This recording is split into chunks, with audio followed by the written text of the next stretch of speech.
मैंने कई लोगों को ये कहते हुए सुना है कि मनुष्य जो है भूलों का पिटारा है, मनुष्य जो है गलतियों का पुतला है। और ये सत्य है। भूल भला किससे नहीं होती, हर एक से होती है, और एक नहीं अनेक भूलें होती हैं। किंतु स्मरण रखिएगा, उन्हीं के वस्त्रों पे कीचड़ लगता है जो कीचड़ साफ करने का प्रयास करते हैं। तो जहां प्रयास वहां भूलें तो होंगी। अब यदि आप कोई नया संकल्प करने जा रहे हैं, कोई बड़ा कार्य करने जा रहे हैं, और आपसे कोई भूल हो जाए तो कोई बात नहीं, पश्चाताप ना करें। अपनी भूल को पहचानें, उसे समझें, उसे सुधारने का प्रयास करें, और सबसे महत्वपूर्ण बात, अपनी भूलों से सीखें। उन्हीं के हाथों से लहू बहता है जो कांटों में छिपे उस पुष्प को निकालने का प्रयास करते हैं। स्मरण रखिए, जिसने जीवन में कभी कोई भूल नहीं की, उसने जीवन में कभी कुछ नया करने का प्रयास ही नहीं किया है।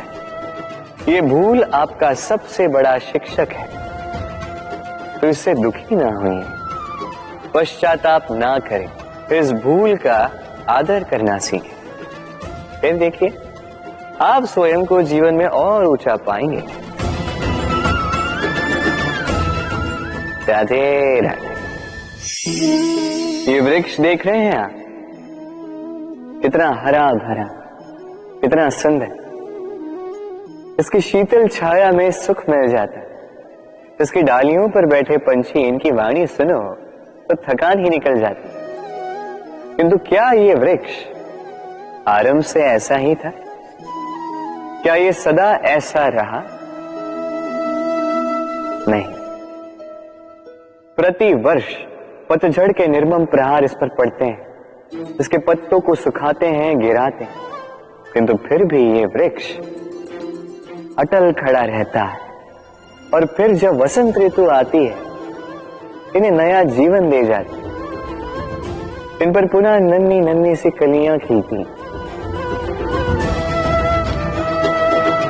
इसने पतझड़ का सामना किया, इसलिए आज ये हरा भरा है। इसने पुराने पत्तों का शोक मनाने के स्थान पर परिवर्तन स्वीकार किया, इसलिए आज हमें यह सुख बांट सकता है। स्मरण रखिएगा, अत्यंत महत्वपूर्ण बात, परिवर्तन और पीड़ा, ये संसार के सबसे महान सत्य है। जिसने इन्हें स्वीकार कर लिया, मानो वो धन्य हो गया। राधे राधे। आइए, आप सबका स्वागत है। हमारे आसपास ऐसे कई लोग होते हैं जिनमें प्रबल वाक चातुर्य होता है, जो अपने मीठे शब्दों से सबको बांध लेते हैं, और इसीलिए वो आकर्षण का केंद्र भी बन जाते हैं। अब हमारे आसपास ऐसे भी कुछ लोग होते हैं जिनके शब्द हमें चुभते हैं, जिनकी दृष्टि से हम सदैव बचकर निकलना चाहते हैं, है ना? ये शब्द अत्यंत शक्तिशाली होते हैं। यदि ये शब्द नव प्राण फूंक सकते हैं, तो ये शब्द प्राण ले भी सकते हैं। जैसे एक शब्द मंत्र बनकर जीवन तार देता है, वही कोई दूसरा अपशब्द हमें दुख दे देता है, हमारे मन में क्रोध को जगाता है। क्यों? कि हमारे वचन अमूल्य है, ये हमारे शब्द ये ब्रह्म है। तो सोच समझकर मन के तुला में अच्छे से तोल कर इन शब्दों को मुख से निकालिएगा, क्योंकि इन्हीं शब्दों से आरंभ है और इन्हीं शब्दों पे अंत। राधे राधे। सोचिए, मैं क्या कर रहा हूं? मैं स्नान करने का प्रयास कर रहा हूं। इस सरोवर में मैं अपना प्रतिबिंब देख पा रहा हूं। अब यदि मैं अपने मन में ये विचार लाऊं कि मेरे प्रतिबिंब का स्नान करना, इसका अर्थ है मेरे शरीर का स्नान करना, तो क्या ये उचित होगा? क्या ऐसा होता है?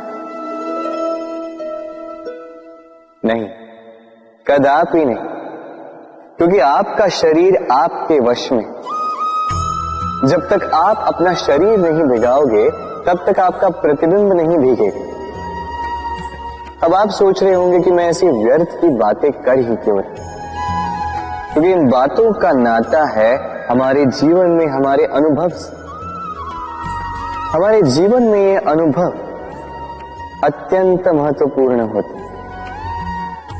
कुछ लोग ऐसे होते हैं जो संकटों का सामना नहीं करना चाहते, कठिन परिस्थितियों का सामना नहीं करना चाहते, उनसे दूर भागते हैं और साथ ही ये आशा भी करते हैं कि बड़े से बड़े संकट का सामना करने का उनमें अनुभव स्वयं ही आ जाए, वो साहस अपने आप आ जाए।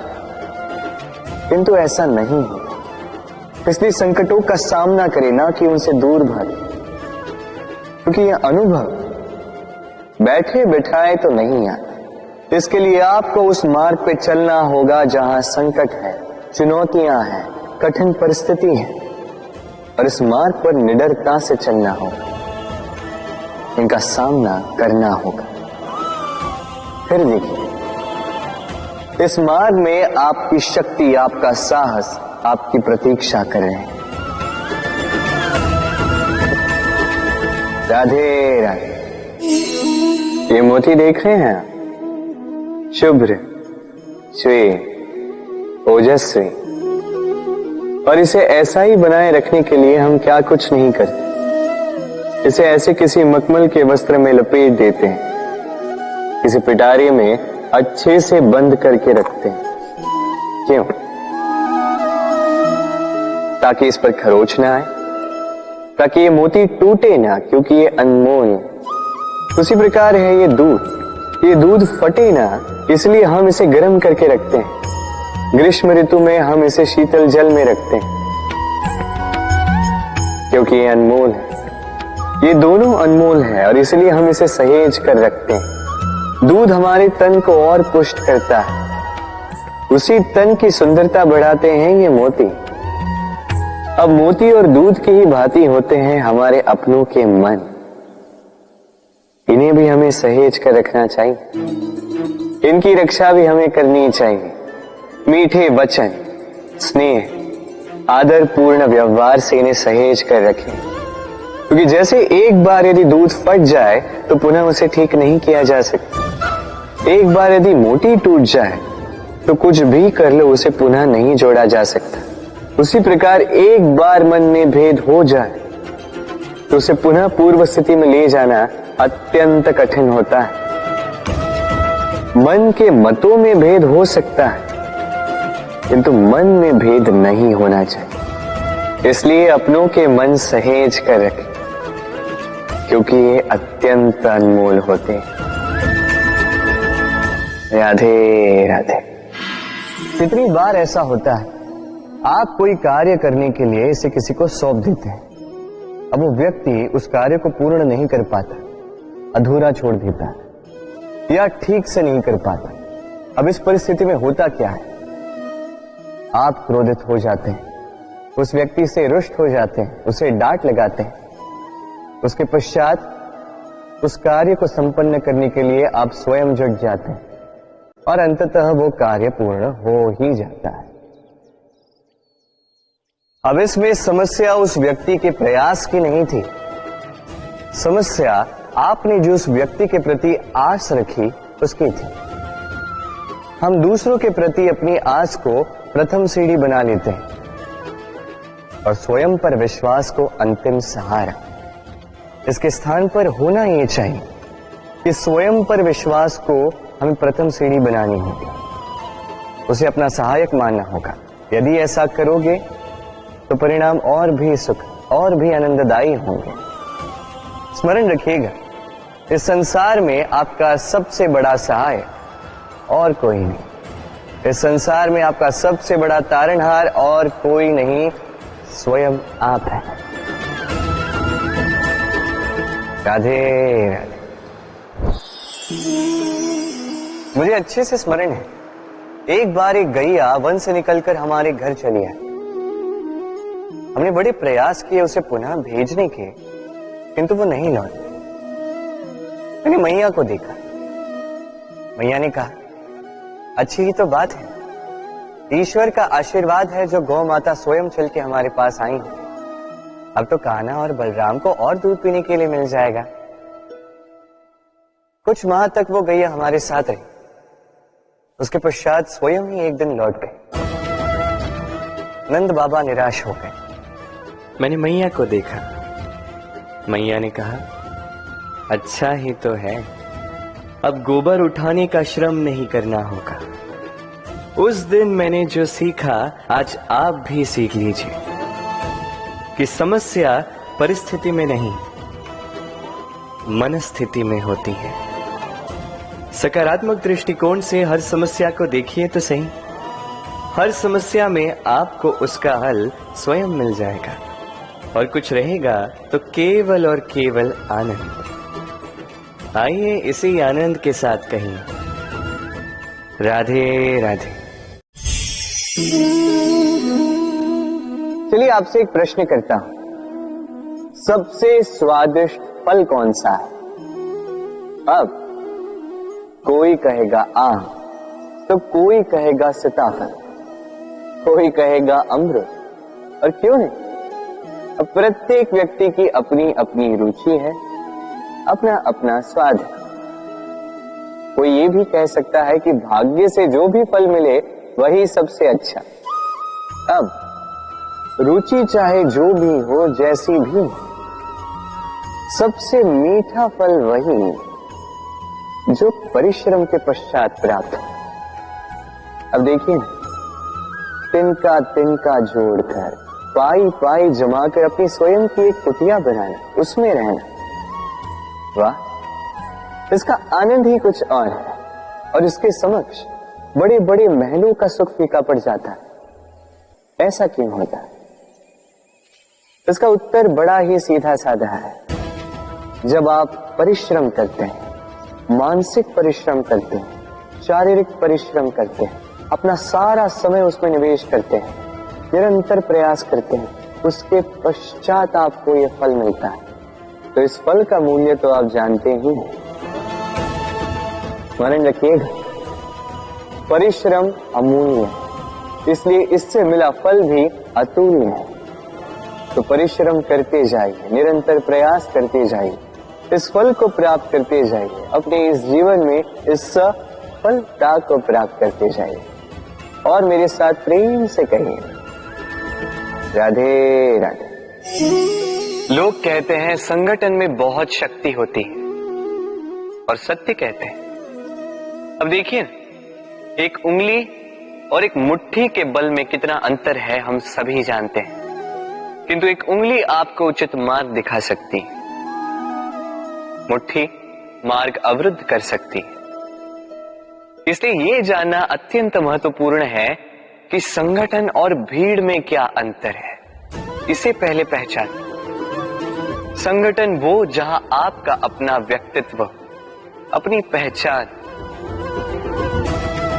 केवल शक्ति पाने के लिए भीड़ का भाग बन जाना ठीक नहीं, क्योंकि ये भीड़ भले ही आपको शक्ति दे, किंतु आपसे आपकी पहचान छीन लेती है। इसलिए संगठन में रहिए, किंतु अपने व्यक्तित्व को, अपनी पहचान को, इसे कभी मत खोइएगा। राधे राधे। कैसे हैं आप? पूछने का कारण ये कि आज के समय में आसपास किसी भी देख लो, दुखी, व्याकुल, सोचता है कि संसार में सबसे अधिक दुख उसी के जीवन में, सबसे अधिक समस्याएं उसी के जीवन में। संसार में ऐसा कोई व्यक्ति नहीं जिसके जीवन में समस्या नहीं, और संसार में ऐसी कोई समस्या नहीं जिसका हल मनुष्य के पास नहीं, किंतु उस हल को खोजने के लिए अपनी बुझाओं को खोलकर जीवन में आगे बढ़ना होता है, साहस से आगे बढ़ना होता है। किंतु कुछ लोग क्या करते हैं, अपने माथे पर हाथ रख के किसी कोने में बैठकर निराश होकर अपने भाग्य को कोसते हैं। नहीं, ये कभी मत कीजिए। कर्म कीजिए, आगे बढ़िए, साहस दिखाइए और सबसे महत्वपूर्ण बात, संयम रखें, क्योंकि आपका लक्ष्य कितना भी कठिन क्यों ना हो, उस तक पहुंचने का मार्ग आपके पांव के नीचे से होकर ही जाए। राधे राधे। आप ऐसे कई लोगों को जानते हो जो ब्रह्म मुहूर्त में उठते हैं, स्नान करते हैं, प्रार्थना करने बैठ जाते हैं, श्लोक पाठ करते हैं और दूसरों को भी ज्ञान देते हैं कि वो भी ये सब करें, मंत्रोच्चार करें।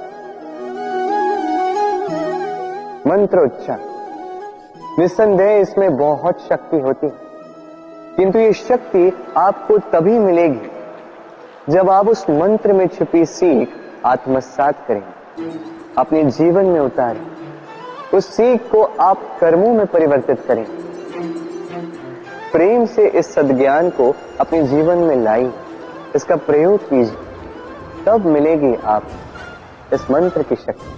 अन्यथा ये मंत्र पढ़ के कोई लाभ नहीं होगा। स्मरण रखिएगा, मंत्र की शक्ति उसे बोलने में नहीं, उसे अमल करने में। राधे राधे। कितनी शांत, सौम्य, शीतल होती है एक बहती नदी। आसपास की भूमि को नम करती है, पशुओं को जल देती है, पक्षियों के लिए क्रीड़ा स्थल बन जाती है और हमें देती है शांति। किंतु बाढ़ में जब यही बहती नदी प्रकोप पर उतर आती है, जब अपना रौद्र रूप धारण कर लेती है, कुछ नहीं छोड़ती। वन, घर, शहर, पर्वत तक तोड़ डालती है ये शांत बहती नदी। अब इसी प्रकार होते हैं हमारे भाव। जब तक शांत है, जब तक नियंत्रण में, तब तक सदा आपको सुख देंगे, किंतु यदि ये अनियंत्रित होकर बाहर निकले, सर्वस्व का अंत कर देते हैं। इसलिए भावनाओं के नियंत्रण में नहीं, भावनाओं को नियंत्रण में करना सीखें। आप जीवन में बहुत सफलता पाएंगे। राधे राधे।